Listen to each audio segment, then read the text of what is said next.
Hello. Uh, this is my first time streaming, so it's gonna be quite a slow progress. Um, mm,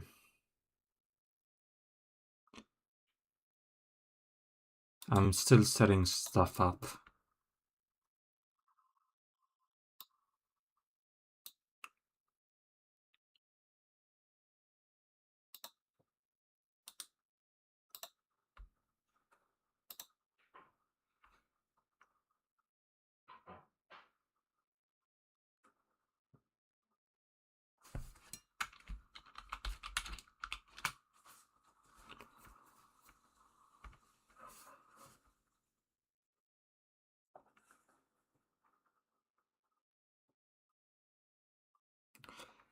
Um,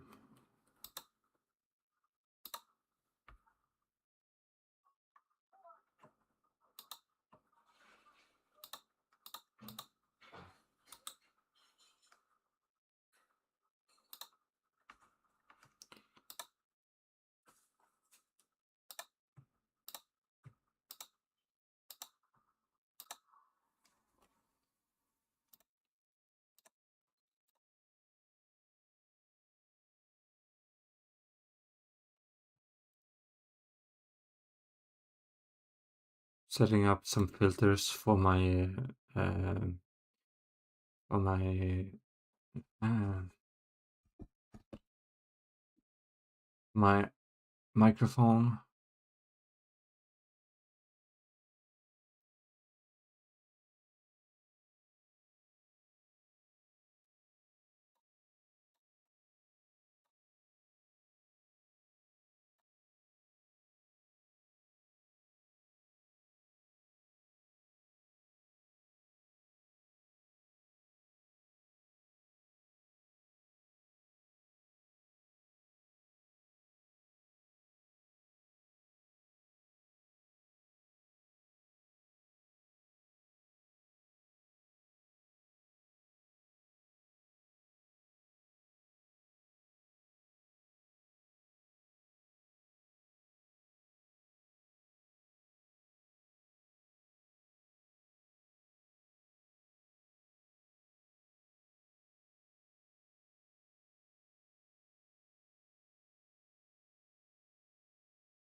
Hello, hello, hello, hello, hello.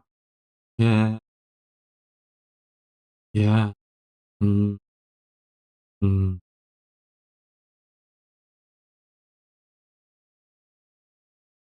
Hello.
Hello.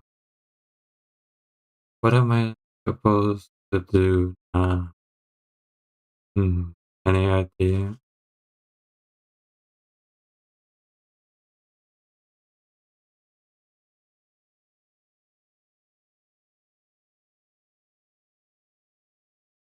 Hello. What am I supposed? What am I? What am I supposed? What am I supposed to do now?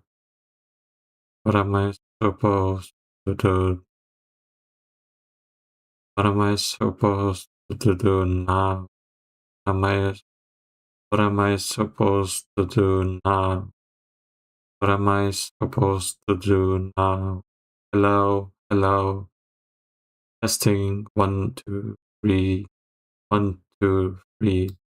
1, 2, 3. 1, 2, 3. 1, 2, 3.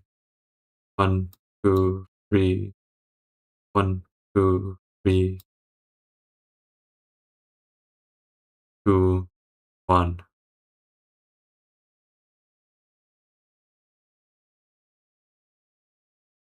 3,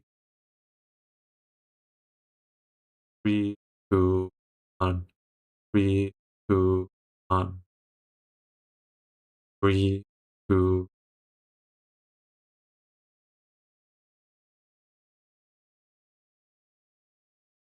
2, 1. 2, 3, 2, 1. 3, 2, 1. 1, 2, 3. Hello. Okay, that should be good enough.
Makes them different, but bots don't understand words, and it's the wiring in our brains that makes it happen anyway. While an individual neuron may be understood and clusters of neurons generate the whole is beyond.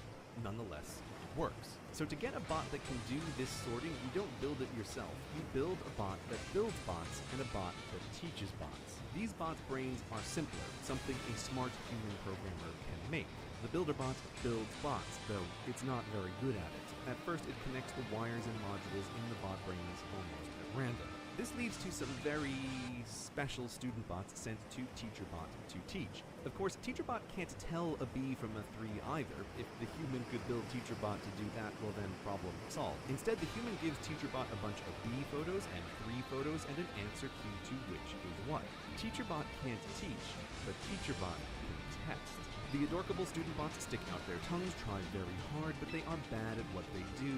Very, very bad. And it's not their fault really. They were built that way. Grades in hand, the student bots take a march of shame back to BuilderBot. Those that did best are put to one side, the others recycled. BuilderBot still isn't good at building bots, but now it takes those left and makes copies with changes and new combinations. Back to school they go. TeacherBot teaches, tests again, and BuilderBot builds again. And again, and again. Now, a builder that builds at random and a teacher that doesn't teach just tests, and students who can't learn, they just are what they are, in theory shouldn't work, but in practice it does. Partly because in every iteration, BuilderBot's slaughterhouse keeps the best and discards the rest, and partly because TeacherBot isn't overseeing an old-timey one-room schoolhouse with a dozen students, but an infinite warehouse with thousands of students. The test isn't 10 questions, but a million questions. And how many times does the test build, test, loop, repeat? As many as necessary. At first, students that survive are just lucky, but by combining enough lucky bots and keeping only what works, and randomly messing around with new copies of that, eventually a student bot emerges that isn't lucky, that can perhaps barely tell B's from 3's. As this bot is copied and changed, slowly the average test score rises, and thus the grade needed to survive the next round gets higher and higher. Keep this up, and eventually from the infinite warehouse slaughterhouse, a student bot will emerge who can tell a B from a 3 in a photo it's never seen before pretty well. But how the student bot does this, neither the teacher bot, nor the builder bot, nor the human overseer can understand, nor the student bot itself. After keeping so many useful random changes, the wiring in its head is incredibly complicated, and while an individual line of code may be understood and clusters of code's general purpose vaguely grasped, the whole is beyond. Nonetheless, it works. But this is frustrating, especially as the student bot is very good at exactly only the kinds of questions it's been taught to. It's great with photos, but useless with